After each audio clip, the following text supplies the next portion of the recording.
All right. So again, the point of this is we're going to build a list. We're starting it now. We're going to add to it with each project that we go through.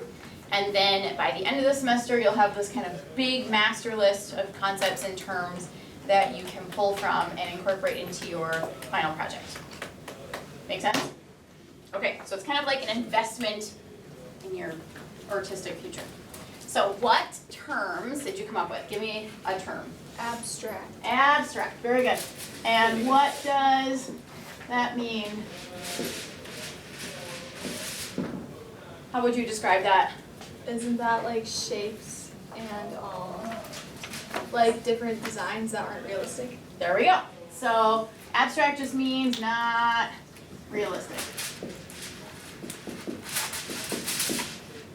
Okay, so the definitions, explanations, whatever you want to call it, that we're coming up with today are not like, I'm not intending for them to be like textbook definitions. I'm intending to take like how we use these terms in Cubism and then kind of generalize the explanations and the definitions now. Does that make sense? Because in the future, you'll be applying them to not just Cubism, but also other art. Okay? We can clarify this a little bit too. So abstract means not realistic. It can still look like something, right? Your self-portraits were abstract, but they still look like people, right? Just not in a realistic kind of way. So it still can be recognizable, okay? If it's not recognizable as anything, then technically you could still call it abstract, but then it would probably also fall into the category of like non-objective, which you'll learn about coming up in future projects. So TBD on that one. Okay, what else besides abstract? Give me another word. Proportion. What was that? Proportion. Proportion, very good. And what does that mean?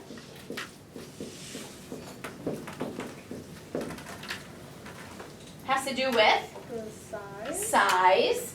Now there's an important component of size that is required if we're going to refer to proportions.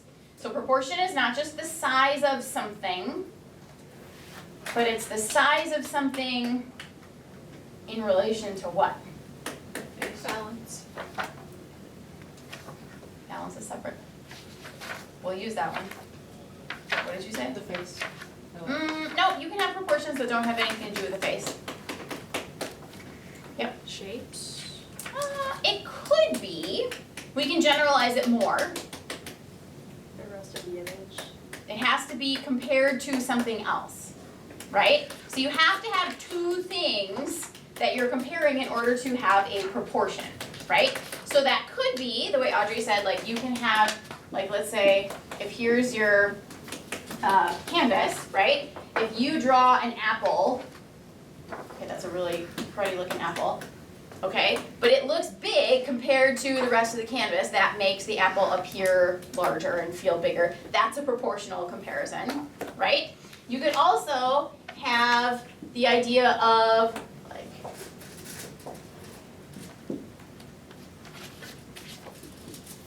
two things compared to each other. Does that make sense? Okay, but in order to have a proportion, you have to be comparing the sizes of two different things. Does that make sense? Okay.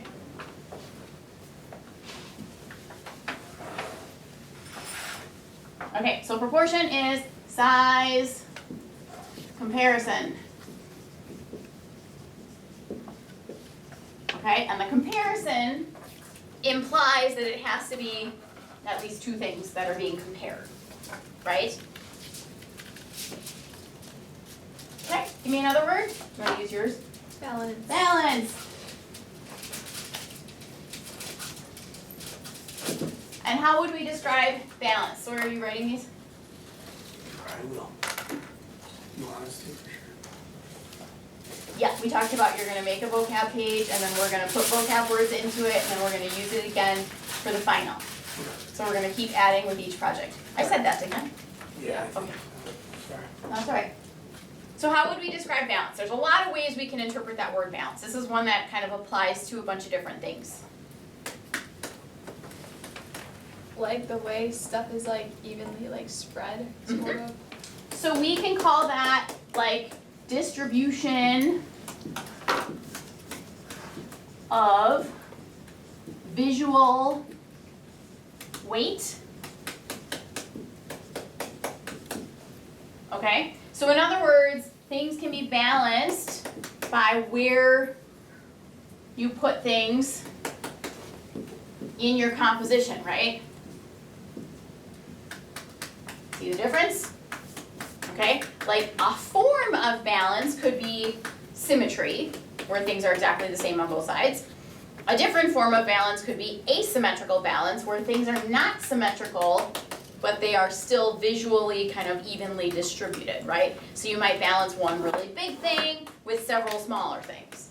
Or you might balance one really detailed thing with several vague things, right? There's all sorts of ways that you can affect visual balance, right? So visual weight is something that you guys work with all the time, right? Size tends to have more visual weight. Complexity tends to have more visual weight. The placement, the proximity to something else tends to give things more visual weight. More intense colors or more saturated colors tends to have more visual weight. More contrast tends to have more visual weight. In photography, what tends to have the most visual weight? Where's your eye attracted to? The light. On the page. The lightest page, or the lightest part. Yes, very good. Okay, so there's all these kind of non-specific but also there factors that affect visual weight, and it's up to us as artists and designers to manipulate that in order to create the balance that best suits what our message is or what effect we're going for, right? When things are really off balance, that creates tension for the viewer. Maybe that's what we're going for, right? So we have to have intention. Contrast. Contrast, that's a great one.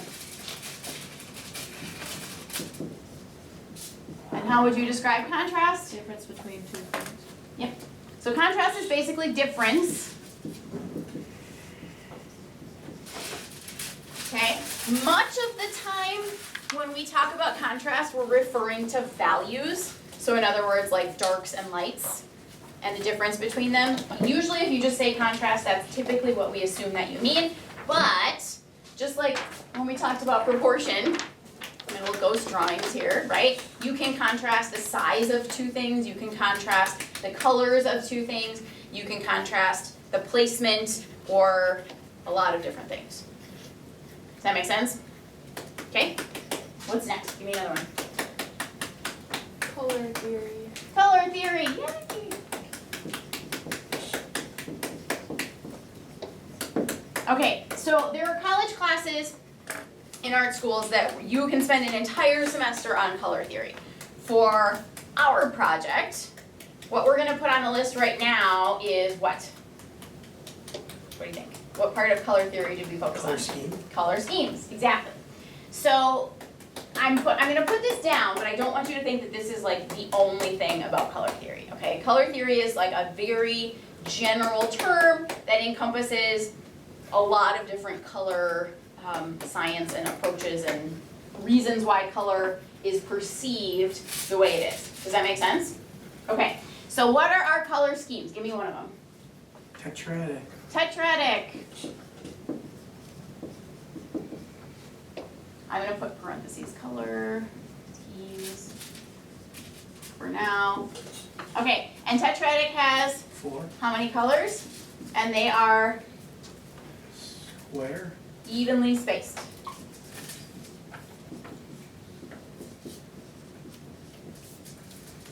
Okay, and we're referring, of course, to their placement on the color wheel. Okay, so you guys know it's about the structure, the relationship of where those colors are to each other. Okay, we wouldn't say something like, oh, it has yellow, so therefore it's a tetradic color scheme. There's not a particular, like, assignment between particular colors and particular schemes. It's the structure that we're referring to, like how they are distanced or how they are split, how they relate to each other on the color wheel. So, tetradic has 4. Are there any other color schemes that have 4 colors? No. Rectangle. Mm-hmm.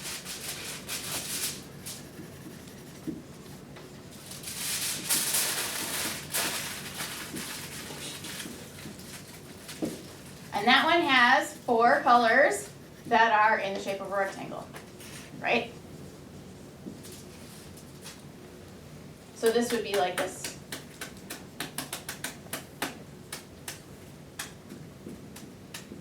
Then this would be this. On the color wheel, of course. Okay? Are there any other color schemes that have 4 colors? You could say analogous, yep, and I would put that one next. So analogous.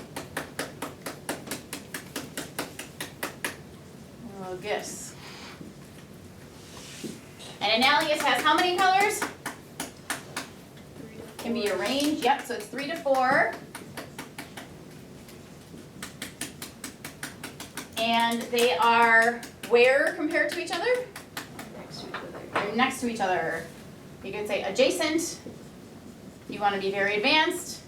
If you want to be much less advanced, you could call that neighbors. Okay, so it looks like this. If this is your color wheel, right? Multiple pizza slices next to each other. Okay, anything else with 3 colors? Triad?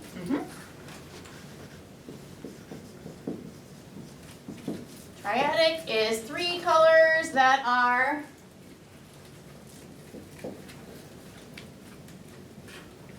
Yeah, triangle. they're in triangle. They Oh, are primary. evenly spaced. So, spaced. I can't spell and talk at the same time. Janaea, what is the most commonly used triadic color scheme? The primary. The primary colors, right? So, and especially in this room because we have our primaries that we mix from. So a lot of times people think like, oh, I'll just use a triadic color scheme and use the primary colors because then I don't have to mix anything, right? Is that the most complex way to use a triadic color scheme? No. Okay, but yes, triadic is 3 evenly spaced colors. So we get more variety because we have colors that are farther apart. But we also have more unity because we have a slightly smaller number of colors. So when we increase the number of colors, we increase the variety, right? When we decrease the number of colors, we increase the unity, okay? But overlay, when the colors are farther apart, they are harder to balance with each other because they have more contrast. When the colors are closer to each other, like analogous, they are easier to balance, but they don't have as much contrast. Okay, so you have to kind of pick your goals and your side effects, right? Just like in photography when you have to choose your exposure settings. So that is triadic, 3 evenly spaced. Now, what color schemes have 2 colors? Actually, I skipped the 3. Did we talk about split complement? Okay, I'm gonna add it in. Split complement. Or complementary. Okay, so this one has 3 colors.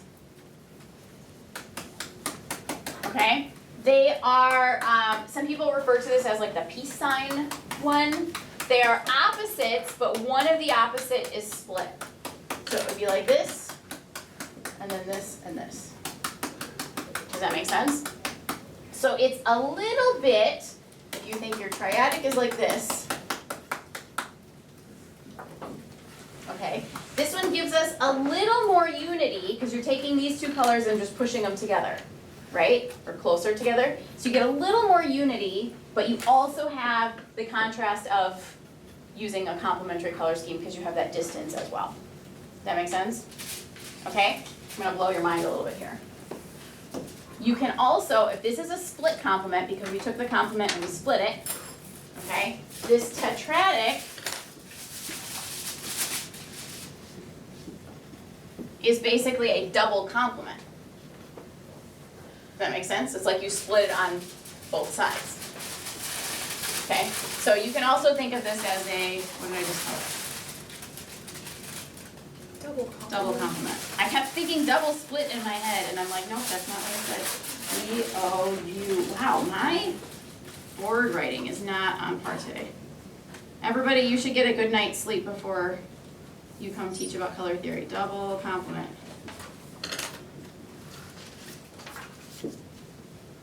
Okay, so does this make sense why you might want to use this? Okay, and then going down from that, we go to two colors, which we call complementary.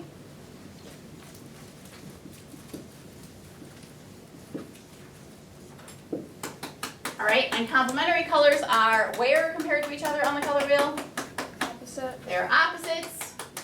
Two colors, C-O-L-O-R-S, opposites.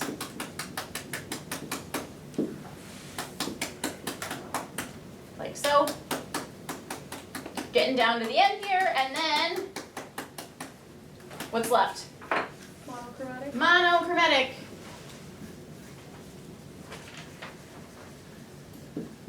And that has One color. one color. Okay, now something we didn't say, but that is true, is that when you're using a color scheme, okay, you're limited to like which pizza slices of the color wheel you are able to use. But what color can you also add to anything and still have it be within the color scheme? White. White. Okay? So you can, I'm going to say can include white / tints, because when you mix white with a color, that's what it's called, you make a tint. You can add white to anything. You can add white to anything, yep. Don't get confused by the fact that like the car industry has what we call tinted windows, and those are dark. That's not technically the correct use in color theory of the word tint. Very misleading. Okay, when you add white to something, that is called a tint. Technically, when you add black to something, it's called a shade. But black is a whole other topic in color theory. Okay, so does this make sense? Okay, you are going to, this is a really good one to kind of pull back in different projects to help make your colors more sophisticated, to help things balance, right? Because of that limited palette, okay? So don't forget about those.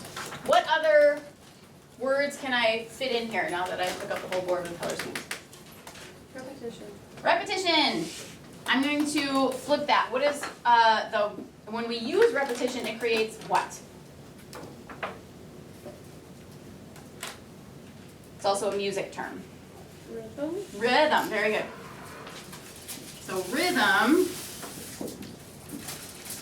okay, is basically created by repetition. And what effect is that going to have? When we use repetition to create a rhythm, what is that giving our artwork? A sense of what? Several possible answers here. Flow. It could be. Story. Background. Could be.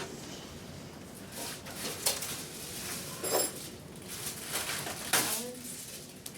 Could create balance. Yep. Oh, unity. There you go. Unity is the big one.